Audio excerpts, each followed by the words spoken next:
le fait de rapprocher les médecines conventionnelles et les médecines naturelles, je trouve qu'il y a une sorte d'intelligence qui fait que, j'ai l'impression, hein, peut-être que je me trompe, mais j'ai quand même l'impression qu'en fait les gens dans le public, ce sont des gens qui ont l'intelligence de ne pas prendre parti pour la médecine conventionnelle ou pour la médecine naturelle. Il y avait une sorte d'intelligence dans l'unité.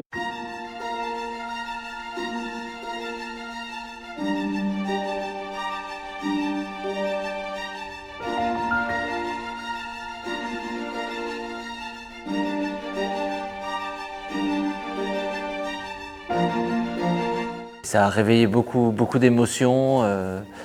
J'ai trouvé beaucoup de sujets très intéressants. Ça va dans le chemin que je veux suivre, quoi. Ça vaut vraiment le coup parce que d'abord la qualité des intervenants est quand même exceptionnelle. Il y a de la puissance, il y a de la bienveillance, il y a du métier, il y a des expertises. Et puis surtout, ce que j'ai trouvé vraiment intéressant, c'est que c'était plein d'angles différents. Et chaque angle a parlé à une partie de nous. Tous les conférenciers que j'ai vus sont des conférenciers qui sont venus me toucher dans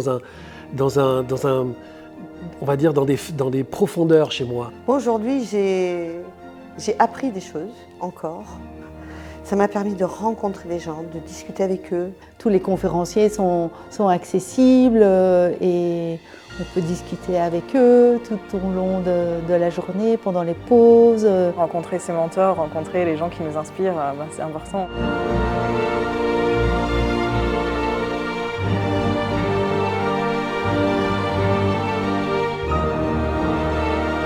Moi, ce que j'aime apporter à ces personnes-là, c'est toutes les clés qui permettent de nettoyer le chemin pour qu'en prenant soin d'elles-mêmes, elles puissent mieux prendre soin des autres. Ces rencontres que Anne organise, c'est vraiment c'est quelque chose qui a un énorme espoir en fait parce que ça permet de reconnaître, de mettre en lumière cette complémentarité, sortir de la dualité. J'ai commencé par la sophrologie il y a plus de 15 ans maintenant et c'est vrai qu'au départ, voilà, ça n'était pas forcément toujours bien accueilli par le corps médical et donc je trouvais que l'opportunité était vraiment très intéressante justement pour voilà, être là et mettre à l'honneur tous ces soins complémentaires. C'est pas, moi j'aime pas alternatif, c'est complémentaire. Le fait de venir parler d'une spécialité, c'est vraiment l'idée, c'est de pouvoir le transmettre. J'ai tellement à cœur de dire voilà, ça existe, l'EFT, voilà les résultats qu'on peut en attendre, que moi je trouve ça génial de pouvoir avoir une scène. Il y a pas mal de personnes qui ne connaissent pas encore et ce sont des personnes qui peuvent s'en saisir pour pouvoir aider à leur tour des patients ou des clients. Donc c'était super. J'ai été hypnothérapeute pendant quelques années et donc j'œuvrais déjà en parallèle, enfin en collaboration avec des pneumologues puisque j'accompagnais donc du sevrage tabagique. Donc en fait, ce n'est que l'avancée logique de cette collaboration, en tout cas avec la médecine traditionnelle. Est-ce qu'il y a un fossé? Oui et non. De mon point de vue, je pense qu'à partir du moment où on veut regarder l'alliance, eh bien on la renforce. Je suis médecin généraliste à Morgat, en presqu'île de Crozon. J'ai créé mon cabinet en 2005, après avoir repris mes études de médecine à 35 ans. Et lorsque je me suis installée, j'ai réalisé que je n'avais aucun outil pour accompagner mes patients dans le cadre de la médecine générale. J'ai cherché, j'ai trouvé plusieurs pistes et je me suis donc formée petit à petit à la micronutrition, à la phytothérapie, à l'hypnose et donc l'EFT, le MDR.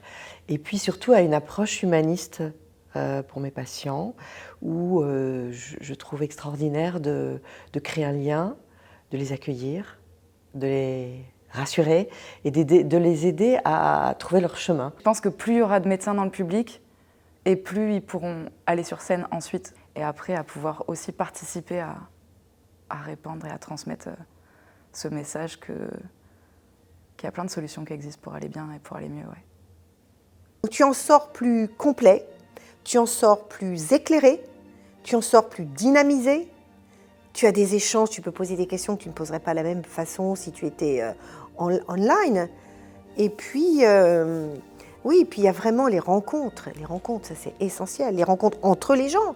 Parce qu'après, il y a les rencontres avec nous, les conférenciers, mais après, entre soi, il y a du réseau qui se tisse, il y a des partages d'expériences, donc il y a plein de niveaux, c'est waouh.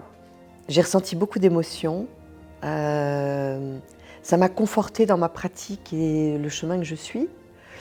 Rassurée, réconfortée. Moi, j'invite les gens vraiment à venir découvrir ce genre d'événements pour s'enrichir de nouvelles rencontres et de nouveaux possibles et d'ouverture.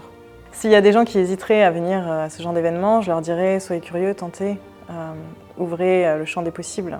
Il y a toujours des choses à recevoir d'êtres qui ont fait leur chemin.